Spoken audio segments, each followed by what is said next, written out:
চাওক আজি আমি ৰাতিপুৱা জগতগুৰু শ্ৰীমন্ত শংকৰদেৱৰ যি মহান ধৰ্মীয় অনুষ্ঠান প্ৰতিষ্ঠা কৰিছিল বা আজি মহান ধৰ্মীয় অঞ্চলত তেওঁ প্ৰায় 16 বছৰ ছমাহ সময় কটাইছিল আৰু তেখেতৰ যি অমূল্য সম্পদসমূহ ৰচনা হৈছিল এই পবিত্ৰ বৰপেটা ধামত গৈ আজি মই সেৱা লৈছোঁ ৰাজ্যবাসীৰ মংগলৰ বাবে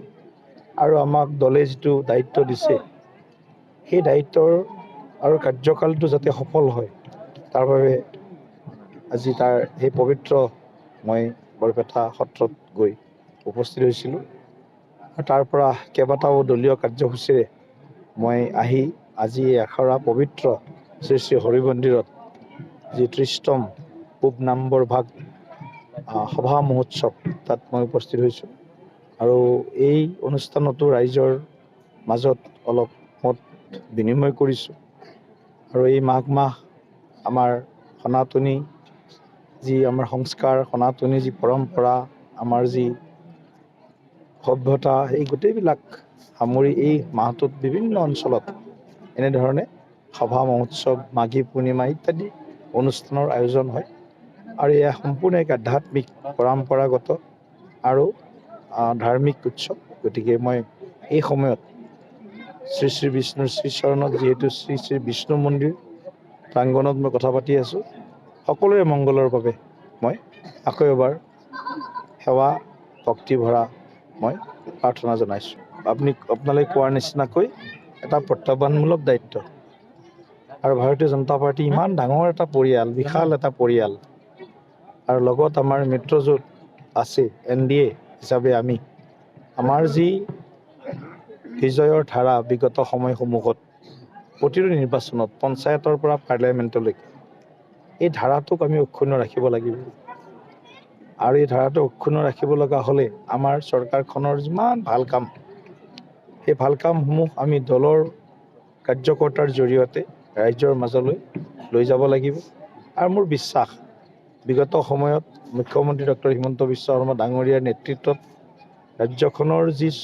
চতুৰ্দিশ বিকাশ চাৰিওফালে সামগ্ৰিক যি বিকাশ দেখিবলৈ পাইছোঁ সেই বিকাশৰ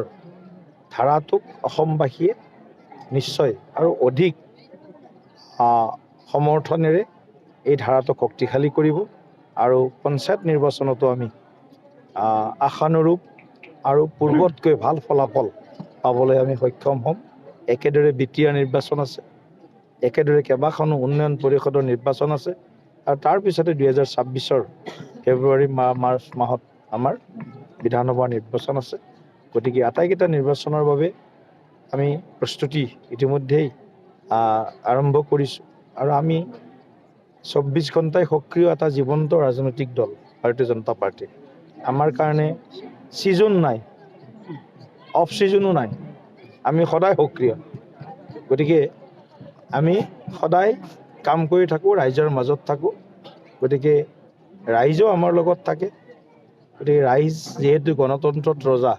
গতিকে ৰাইজক আমি অন্ধকাৰত ৰাখি ৰাইজক পিছফালে ঠেলি দি ৰাইজক ভুৱা প্ৰতিশ্ৰুতি দি আমি আমাৰ চৰকাৰে আমি এনেধৰণৰ কাম কেতিয়াও কৰা নাই ভৱিষ্যতেও নকৰে গতিকে ৰাইজৰ কাৰণে কাম কৰি আছোঁ গতিকে ৰাইজে নিশ্চয় আমি কৰা কামৰ দাম নিশ্চয় আগন্তুক নিৰ্বাচনসমূহত আমাক দিব আৰু আমি শক্তিশালীভাৱে NDA হিচাপে আমি ৰাইজৰ মাজলৈ আকৌ আমি সক্ৰিয় ৰূপত কোনো দিনেই এতিয়ালৈকে আমাৰ পঞ্চায়ত নিৰ্বাচনত কাৰো লগত আমি ৰাজ্যিক সমিতিৰ নিৰ্ণয় অনুসৰি ৰাজ্যিকৰ পৰা মিত্ৰতা হোৱা নাই অঞ্চলভেদে প্ৰয়োজন সাপেক্ষে আমি অগপৰ লগত কিছু আসনৰ বুজাবুজি আমি কৰি লওঁ আৰু এতিয়াও যদি প্ৰয়োজন হয় তেনেহ'লে অগপ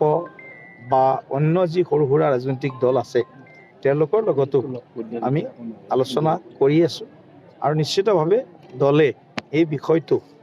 আমাৰ জিলা সমিতিসমূহক অৰ্পণ কৰিছে কিন্তু জিলা সমিতিসমূহে তেওঁলোকে এই সিদ্ধান্ত ল'ব পাৰিব কাৰ লগত কেনেকৈ ইলেকশ্যন খেলিব মিত্ৰতাত খেলিব নে ক'ৰবাত কাৰোবাৰ লগত আসনৰ বুজাবুজি কৰিব এইবিলাক কথা জিলা সমিতিয়ে নিৰ্ণয় ল'ব, বিশেষ পঞ্চায়ত নিৰ্বাচন। ঠিক তেনেকৈ BTC নিৰ্বাচনৰ ক্ষেত্ৰতো